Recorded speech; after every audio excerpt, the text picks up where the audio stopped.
네, 여러분 안녕하세요. 우디입니다. 요즘 디자인을 위한 포토샵 앤 일러스트레이터. 오늘은 레슨 10번째 시간이고요. 아트보드 기능으로 완성한 카드뉴스 템플릿을 만들어 보도록 할게요.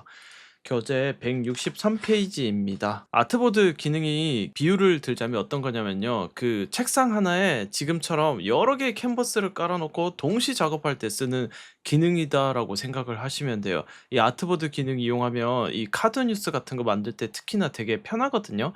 왜냐하면 이게 한 장 한 장 디자인을 해야 되는데 이게 이제 한 캔버스 그러니까 한 아트보드에 여러 개를 펼쳐 놓고 작업하면 어디서부터 이제 어떤 내용이 들어가는지 한눈에 볼 수 있잖아요.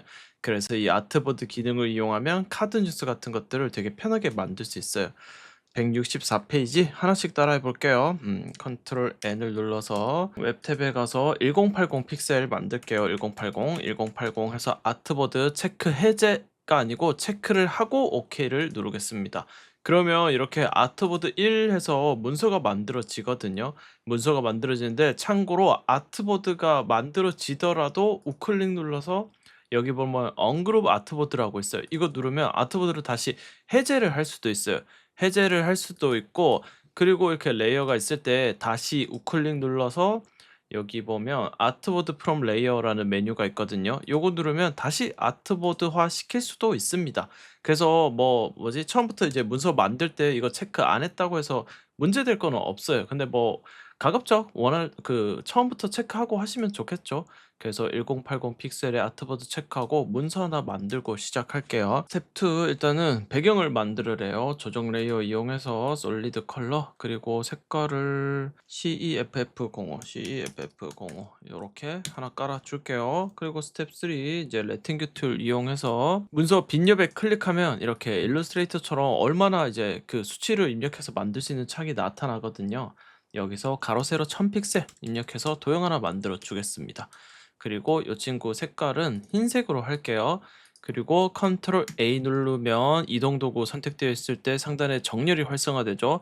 수평, 수직 정렬시켜주고 컨트롤 D 선택률 해제하면 마치 이 스트로크 넣은 것처럼 만들 수 있어요. 이렇게 만들면 그 레이어 스타일에서 여기서도 사실 스트로크를 줄 수 있거든요. 이 도형에다가 스트로크 주면 이렇게 줄 수 있잖아요. 그렇죠? 그런데 이렇게 만들어 두면 좋은 게 뭐냐면 스트로크 색깔 바꾸기 위해서 또 더블 클릭해서 막 들어갈 필요 없이 그냥 요 조정 레이어에 있는 이 색깔만 바꾸면 스트로크 색깔은 뭐 언제든 바꿀 수 있습니다. 실제로 이게 스트로크가 아니고 이제 면이잖아요. 면인데 여기 앞에다가 그냥 흰색 캔버스 한 개 더 떼어 둔 거예요, 이제. 그래서 요 왼쪽 오른쪽이 각각 그 양 사방이 40 픽셀씩 들어갔겠죠, 지금. 그래서 요렇게 되어 있습니다. 그리고 166 페이지입니다. 이제 뭘 할 거냐면 클리핑 마스크가 될 클리핑 마스크 영역을 만들어 볼게요. 다시 레팅규트를 선택하고 빈옆에 클릭해서 자 가로값은 1000 이고요. 그리고 세로값은 500 픽셀 도형 하나 만들게요. 위로 올려주고 색깔은 뭘 해도 상관없습니다. 클리핑 마스크의 조건은 오로지 그 면의 색깔이 들어가 있느냐 없냐에 따라서 들어가거든요, 영역이. 그래서 이렇게 검은색 틀 하나 만들어 주고 그리고 레팅규 툴 꾹 누르면 요렇게 트라이앵글 툴 있습니다. 삼각형 도구. 클릭 드래그 할 때 시프트 키 누르면 이렇게 정삼각형 만들 수 있겠죠. 적당히 만들어서 컨트롤 T 이렇게 회전해서 얘도 중앙에 요렇게 스마트 가이드 기준 삼아서 왜 안 생기지? 컨트롤 A 기준 삼아서 이렇게 뭐 이렇게 겹쳐도 되고 넓게 빼도 되고 편하신 대로 하시면 돼요. 그리고 이제 이 포토샵의 이 레팅글 툴, 이 세이브 도구로 만든 레이어들은 다중 선택하고 컨트롤 E를 누르면 여전히 그 세임 레이어 상태로 계속 유지를 할 수 있거든요. 그래서 더블 클릭하면 이렇게 색깔을 바꾸고 다 할 수 있습니다. 아무튼 클리핑 마스크가 될 틀을 하나 이렇게 만들었어요. 이제 거의 뭐 디자인은 끝났습니다. 시간 관계상 문자는 제가 가지고 올게요. 자, 이제 문자 도구에서 이제 문자를 입력하면 되는데 여기서 이제 한 가지 팁이 있다면 어찌 됐건 템플릿이잖아요. 그래서 애초에 중앙에 놔둘 것들은 이렇게 중앙 정렬을 시켜두면 나중에 문자를 입력하더라도 이렇게 중앙에서부터 커지겠죠. 이렇게 되고 밑에 있는 이 친구는 텍스트 박스로 만든 거예요. 타입 툴로 이제 그냥 한번 클릭하는 게 아니고 클릭 들어가서 이렇게 문자 박스를 만든 거예요. 요렇게 만들면 이제 내용 같은 걸 이제 입력하거나 수정하거나 하더라도 요 문자 박스를 넘어가지 않습니다. 절대로 안 넘어가죠. 요렇게 해서 하나의 틀을 만들어 둔다라는 생각으로 문자 영역도 미리 다 만들어 두는 거죠. 교재 169 페이지예요.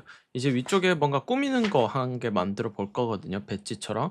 그래서 폴리건 툴을 선택을 해 줄게요. 폴리건 툴 선택하고 빈엽에 클릭하면 이렇게 옵션 창 나타납니다. 여기서 사이즈는 150 으로 해 주시고요. 150, 150.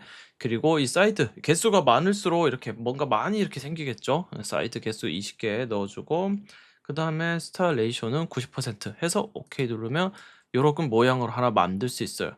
요거 아무 색깔 지정해 줄게요, 저는. 지정해 주고 그리고 스트로크도 하나 줬네요. 스트로크 들어가서 그냥 흰색으로 줄게요. 흰색으로 주고 스트로크 아웃사이드 아웃사이드 5 픽셀 했네요. 아웃사이드 5 픽셀 해서 적용하고 대충 여기다가 이렇게 위치를 시키겠습니다. 대충 여기 이렇게 위치를 시켜주고 그리고 타입 툴 이용해서 요거 요런 거 이렇게 하나 써주면 되겠죠. 요것도 이제 중앙 정렬을 해두면 이후에 이 숫자 바꾸면 엄청 편하게 바뀌겠죠. 이렇게 숫자 바꾸면 중앙 정렬하면 깔끔하게 바뀌기 때문에 중앙 정렬을 이렇게 해 둘게요. 이렇게 하면 이제 그 다 끝났어요, 이제. 템플릿 작업은 다 거의 끝난 거나 마찬가지입니다. 이제 여기서 이게 어떻게 보면 본문이거든요. 그래서 뭐 나는 타이틀 영역을 만들고 싶다. 그럼 타이틀 영역 따로 만들면 돼요. 이렇게 만들고 이제 여기서 이 아트보드 제목 부분을 선택한 상태에서 단축키 컨트롤 J를 누르면 이렇게 아트보드를 여러 개 복사할 수 있습니다. 원하는 만큼 계속 복사할 수 있거든요. 복사할 수 있고 그리고 혹시나 해서 말씀드리는데 이 무브 툴 꾹 누르면 아트보드 툴이 있거든요. 요거 이용하면 일러스트레이터처럼 크기가 서로 다른 이렇게 캔버스도 깔 수 있어요. 이렇게 깔 수 있고 나중에 한 번에 일괄 저장도 할 수 있거든요. 그래서 뭐 아트보드 도구 이용하면 일러스트레이터가 이런 기능이 있잖아요. 그래서 여러 개 깔 수 있습니다. 그리고 이제 템플릿 이제 다 만들었어요. 만들었고 이제 뭐 예를 들어서 이제 수정을 하겠죠. 그래서 여기서 뭐 숫자 같은 거 이렇게 바꾸고 여기도 숫자 바로바로 바꿔주고 이제 컨트롤 클릭하면 해당 레이어 바로 선택이 되고 여기서 이미지 가지고 와서 바로 클리핑 마스크 시켜버리는 거예요. 이렇게 클리핑 마스크 시키고 여기도 컨트롤 클릭 이미지 가지고 와서 클리핑 마스크 여기도 컨트롤 클릭 이미지 가지고 와서 컨트롤 Alt G 클리핑 마스크 시킵니다. 그리고 내용 바꿔주면 되겠죠. 이런 식으로 카드 뉴스 만드시면 돼요. 만들면 되는데 이제 요 사진을 넣기 전에 요렇게 사진을 넣기 전에 요거를 그대로 컨트롤 시프트 S 눌러서 이제 PSD 파일로 저장을 해 두는 거죠. 뭐 카드 뉴스 템플릿 해서 저장을 해 두고 그리고 이제 이렇게 저장된 템플릿은 컨트롤 C, 컨트롤 V 누르면 하나 더 이제 복사가 되잖아요. 이렇게 복사된 레이어 복사된 이 PSD 파일을 이제 실행시켜서 계속해서 이제 수정을 하는 거죠. 이제 원본은 원본대로 계속 놔두고요. 템플릿이니까. 그래서 자 이렇게 뭔가 이제 새로운 이제 PSD 파일에서 카툰 디자인 작업이 다 끝났으면 저장도 해야겠죠. 저장하는 방법은 이렇게 아트보드가 여러 개 있을 때는 한 번에 내보내기가 가능합니다. 상단에 파일에 들어가 보시면 익스포트 내보내기 들어가면 여기 익스포트 as라는 메뉴가 있어요. 요 메뉴 눌러보면 이렇게 패널이 하나 나타나거든요. 기본적으로 이렇게 셀렉트 올 해서 모든 아트보드가 체크되어 있는데 원하는 레이어만 저장하고 싶으면 원하는 아트보드만 저장하고 싶으면 이렇게 체크하시면 돼요. 체크하시면 되고 포맷 설정해 주시고 PNG가 제일 깔끔하겠죠. 포맷 설정해 주시고 여기 사이즈는 1x라고 되어 있는데 이게 원본 크기거든요. 지금 1080으로 저장된다는 뜻이에요. 그래서 만약에 이거를 2x로 하면 요 곱하기 2배로 만들어집니다. 곱하기 2배로 사이즈를. 그래서 그냥 1x 해주고 이제 익스포트 그리고 경로 지정해 주시면 한 번에 이렇게 이미지 파일을 저장을 할 수 있어요. 이게 포토샵에서 아트보드를 활용하는 방법입니다. 레슨 10번째 시간을 마치도록 할게요. 감사합니다.